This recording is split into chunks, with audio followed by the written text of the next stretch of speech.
Di dalam kita hidup di atas permukaan dunia yang fana ini, mesti kita menghadapi yang namanya dengan rintangan hidup ataupun hadangan hidup. Yang dengan rintangan ataupun hadangan tersebut sehingga dapat menghalangi tujuan kita yang kita harapkan. Dan yang dengan rintangan ataupun hadangan tersebut sehingga dapat menghalangi cita-cita yang kita inginkan. Jadi begitu juga di dalam kita beribadah kepada Allah Subhanahu wa taala. Tentu juga banyak rintangan ataupun hadangan yang kita hadapi di saat kita beribadah kepada Allah Subhanahu wa taala. Salah satunya ialah ad-dunya. Dunia. Kenapa dengan dunia?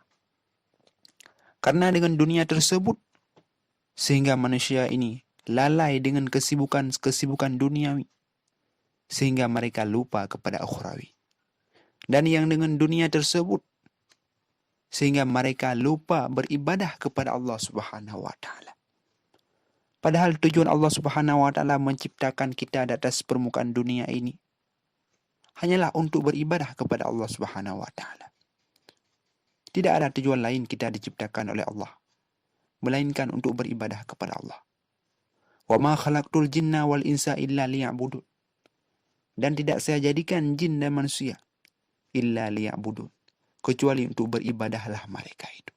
Kecuali untuk berubudiyahlah mereka itu. Itulah tujuan Allah Subhanahu wa taala menciptakan kita di atas permukaan dunia ini.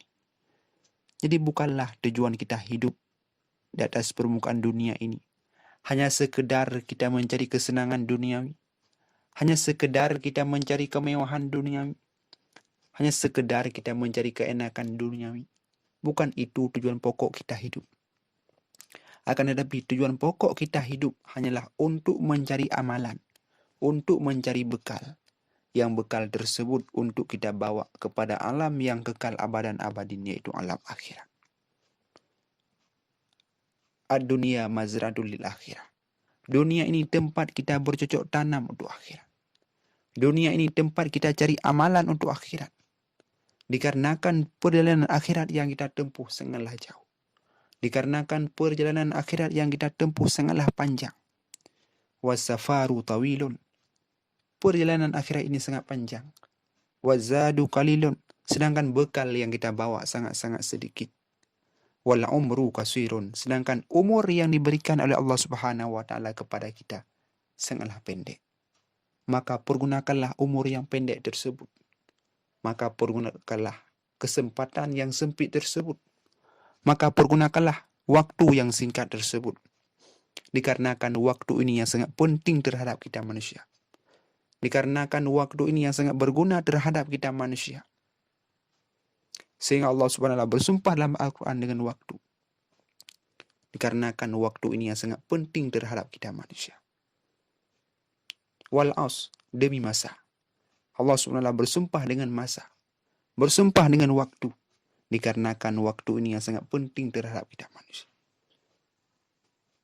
Innal insana lafi khusrin illa alladzina amanu.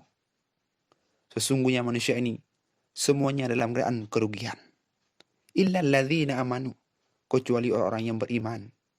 Wa amilus shalihat, orang-orang yang berbuat kebajikan. Wa tawasaw bil haq, dan orang-orang yang saling menasihati dengan kebenaran. Wa tawasaw bis sabr, dan orang-orang yang saling menasihati dengan kesabaran. Yang 4 golongan tersebutlah termasuk orang yang beruntung di pandangan Allah Subhanahu wa taala. Yang 4 golongan tersebutlah termasuk orang yang tidak rugi di pandangan Allah Subhanahu wa taala. Maka oleh karena itulah semoga kita termasuk orang yang beruntung di pandangan Allah Subhanahu wa taala. Semoga kita termasuk orang yang tidak rugi di pandangan Allah Subhanahu wa taala. Marilah kita pergunakan waktu. Marilah kita pergunakan umur yang pendek tersebut untuk kita cari amalan untuk akhirat. Untuk kita cari amalan kebajikan. Karena amalan kebaikan tersebutlah yang dapat membantu kita di saat kita berpulang ke rahmatullah. Dan dengan amalan kebaikan tersebutlah yang dapat menemani kita di saat kita kesendirian di dalam kubur. Marilah kita berlomba-lomba untuk mencari amalan kebajikan. Fastabiqul khairat. Maka berlomba-lomba olehmu akan kebajikan. Karena kebaikan tersebut dapat membawa kita kepada kebahagiaan. Man zara'a khairan fasu'ada sa'adah. Barang siapa yang menanam kebajikan, maka ia akan memetik kebahagiaan. Wa man zara'a syarran fasu'ada nadamah. Dan barang siapa yang menanam keburukan, maka ia akan memetik penyesalan. Penyesalan yang kita dapatkan bila kita selalu dalam berbuat amalan keburukan. Dan sebaliknya, kebahagiaan yang kita dapatkan bila kita selalu dalam berbuat amalan kebajikan. Maka oleh karena itulah, semoga kita termasuk orang yang mendapatkan kebahagiaan daripada Allah Subhanahu wa taala. Marilah kita berlomba-lomba diri untuk berbuat amalan kebajikan. Untuk kita beramal dan beramal. I'mal li dunyaka ka'annaka ta'ishu abadan. Bekerja olehmu untuk dunia kamu, seolah-olah kamu hidup selama-lamanya. Wa'mal li akhiratika ka'annaka tamutu gadan. Dan bekerja olehmu untuk akhirat kamu, seolah-olah kamu mati esok hari.